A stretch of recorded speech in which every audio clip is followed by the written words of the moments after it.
Et nous retrouvons aussi notre collaboratrice bien-aimée, Elisabeth Vallet, professeure au département de géographie de l'UQAM et directrice scientifique de l'Observatoire des États-Unis de la chaire Raoul Dandurand. Bonjour Elisabeth. Bonjour Marie-Louise. Alors parmi vos champs d'intérêt, de recherche, il y a les notions de frontières, évidemment la multiplication des murs, la cause des réfugiés, forcément, Elisabeth.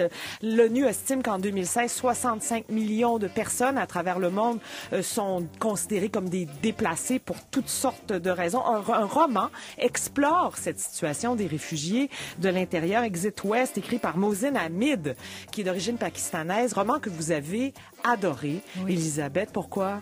Parce que c'est une espèce d'œuvre anthropologique fictionnelle. Je sais pas comment ça rejoint exactement lorsqu'on étudie ce que sont les frontières dans ce phénomène de mondialisation où on a un phénomène de refrontiérisation et de défrontiérisation littéralement. Ouais. Mais on voit que il y a des classes de citoyens qui sont plus touchés que d'autres. C'est vraiment le phénomène de pixelisation de la frontière qu'il décrit et on passe d'un univers à l'autre, mais on reste constamment dans l'univers des réfugiés et on est dans cette zone d'exception, on se croirait dans l'œuvre d'Agamben, dans ces zones d'exception qui sont dédiées à des personnes qui sont des parias de la société. Merci et bienvenue à tous.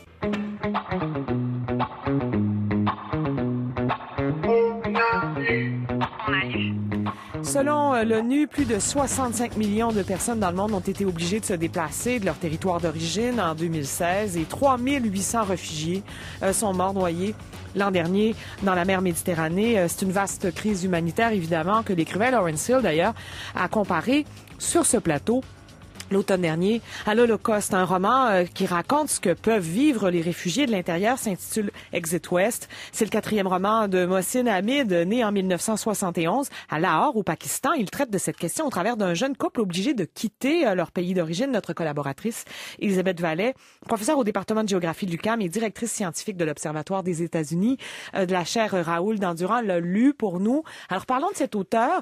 D'abord, il est né donc en 71 à Lahore, au Pakistan. A étudié à Princeton le droit notamment, vit aujourd'hui entre les États-Unis, l'Angleterre et le Pakistan où il retourne fréquemment. Alors c'est un homme délicieux, érudit, on l'a écouté parler avec Ariane Thibault-Vanas, c'est une joie de l'entendre parler. Et il raconte cette histoire qui vous a profondément touché, Elisabeth, vous dont le territoire de recherche et le sort de ces réfugiés, forcément, puisque vous vous intéressez à la multiplication et aux frontières et la multiplication des murs dans le monde, évidemment, qui limite le parcours de ces gens et qui jette sur leur sort une lumière très noire. Alors, il situe donc le début de son histoire dans un pays qui n'est pas nommé, qui pourrait être le Pakistan ou la Syrie, en fait. Mais en fait, au début, pour moi, peut-être parce que je savais qu'il était né à Lahore, je l'ai situé au Pakistan, parce que c'est un pays, on est dans une ville, probablement une petite ville de province. Ça aurait pu être Abbottabad. Finalement, je pense que c'est beaucoup plus Alep. Ce livre c'est Carmina Burana. On commence très doucement. L'histoire est un peu presque mièvre au départ. C'est une histoire d'amour. C'est une histoire d'amour. C'est pas fréquemment non plus ce que je lis. Donc j'ai peut-être eu un peu de mal à embarquer au départ. Pourtant, ça peut faire du bien, Elisabeth. Oui, c'est vrai, c'est vrai. Et donc c'est une histoire d'amour qui transcende quelques interdits. On comprend qu'il y a quand même un code social dans cette société qui font qu'un homme et une femme ne peuvent pas forcément être ensemble, se toucher. Et assurément pas rentrer dans le même appartement. La jeune fille vit seule, lui vit chez ses parents, elle vit seule. Et puis petit à petit, le tempo change et ça s'accélère progressivement. On comprend que on entend des tirs de mitraillettes au loin. Au fur et à mesure du roman, ces tirs se rapprochent. On comprend que quelques militants arrivent, saisissent la place de la Bourse, puis sont repoussés par l'armée. Le tempo s'accélère encore et là, on voit à un moment donné les tirs s'intensifier, tout devient beaucoup plus tendu, les fenêtres commencent à être barricadées parce que justement on veut échapper à un tir quelconque. À un moment donné, un tir, une balle perdue tue la mère de Saïd. Nadia, qui est donc la jeune fille, se sent obligée d'aller vivre avec Saïd et son père pour prendre la place de cette femme qu'elle prend d'ailleurs plutôt bien. Et là, il y a un moment de relâchement où on voit petit à petit la rigidité des dogmes, rentrer dans la ville en même temps que les militants y arrivent, on comprend donc qu'on est en Syrie, peut-être justement sous l'empire de l'État islamique, puisqu'à un moment donné, le père de Saïd voit des jeunes jouer avec une balle, et en fait, ça n'est pas une balle, c'est une tête. Et raconte donc comment la banalisation de l'atrocité rentre progressivement dans cette ville, et c'est le moment où ils se disent, quand la pression devient trop grande, quand le fait de ne pas être marié devient dangereux, ils disent, on a entendu parler de ces portes qui permettent d'aller ailleurs. Exit West, d'où le titre du roman. Ça peut ressembler, en tout cas dans la description que vous faites de l'arrivée de l'horreur, dans la banalité du quotidien, au travail de Jean Asfeldt, notamment cet ex-reporter de guerre extraordinaire, devenu romancier, qui a beaucoup écrit sur le Rwanda, mais qui a écrit un roman qui se passe dans les Balkans au moment du déclenchement du conflit en ex-Yougoslavie, et qui raconte comme ça à travers la relation amoureuse entre c'est un Bosniaque et une Serbe, là, j'y vais de mémoire, mais enfin ce sont donc un couple issu de deux ethnies différentes, de communautés qui va être séparée, mais en tout cas, et on voit comment la guerre arrive comme ça, parce que nous, comme lecteurs, ce qui est bien, c'est de se rendre compte comment ça se passe, parce qu'on n'en a aucune idée. Et ce qui était frappant, ce qui était frappant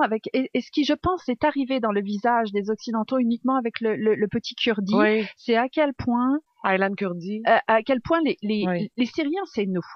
Cette société était une société qui vivait sous un régime différent, mais qui avait où l'arabe qui était parlé était un des plus beaux arabes dialectiques dialectaux du Proche-Orient, où la culture était une culture qui était très proche de la nôtre, où c'était probablement une des sociétés moyen-orientales qui étaient les plus proches des sociétés occidentales, justement aussi par l'extraversion des élites, le fait qu'elles étaient présentes aussi en Occident, y compris Bachar el-Assad, dont à un moment donné, on avait pensé que son éducation occidentale allait faire de lui un dirigeant plus ouvert.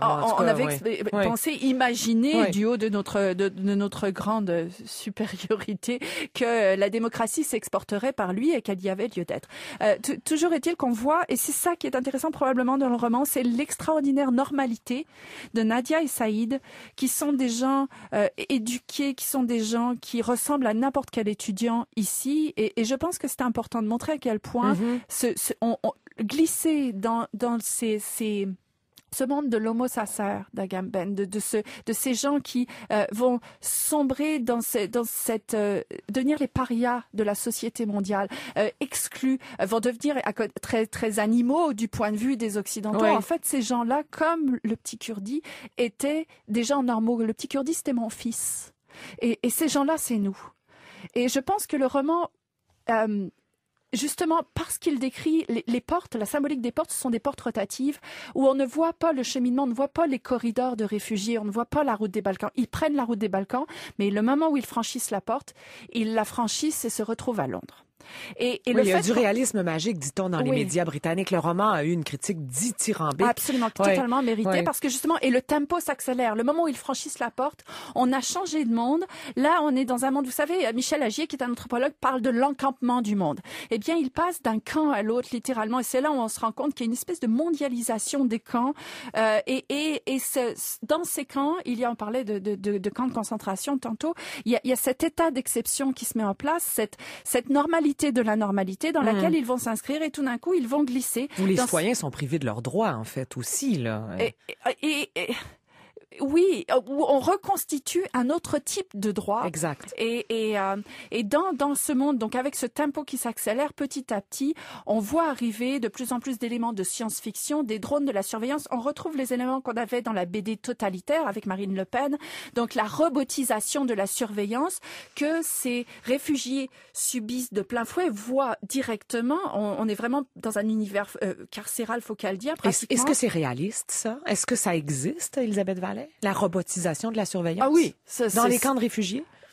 On n'en est pas rendu là, quoique, mais on est rendu assurément dans la robotisation de la surveillance des frontières. La frontière est pratiquement consubstantielle de la notion du camp de réfugiés, mais ce sont des frontières floues, puis c'est ça qui est intéressant. Et à un moment donné, donc ils vont choisir, et c'est aussi consubstantiel du paradigme de la modernité. Donc ils vont choisir à un moment donné de renoncer à la modernité et aux privilèges d'un camp spécifique pour franchir une autre porte et se rendre dans un monde où il y aura peu plus de liberté. Sur cette trame-là, il y a un couple qui s'étiole. Et j'ai trouvé que c'était derrière ça l'idée qu'on peut passer à travers beaucoup de choses à deux, que l'amour peut nous mener très loin, mais qu'à un moment donné, l'amour va s'user face à ça. Et c'est donc l'histoire de ce couple ordinaire qui s'aime plus que tout, qui va franchir un certain nombre de portes comme on en franchit dans notre vie amoureuse. Et à un moment donné, il va y avoir une porte de trop. Ils vont disparaître dans ce monde-là qu'ils n'auront jamais réussi totalement à intégrer.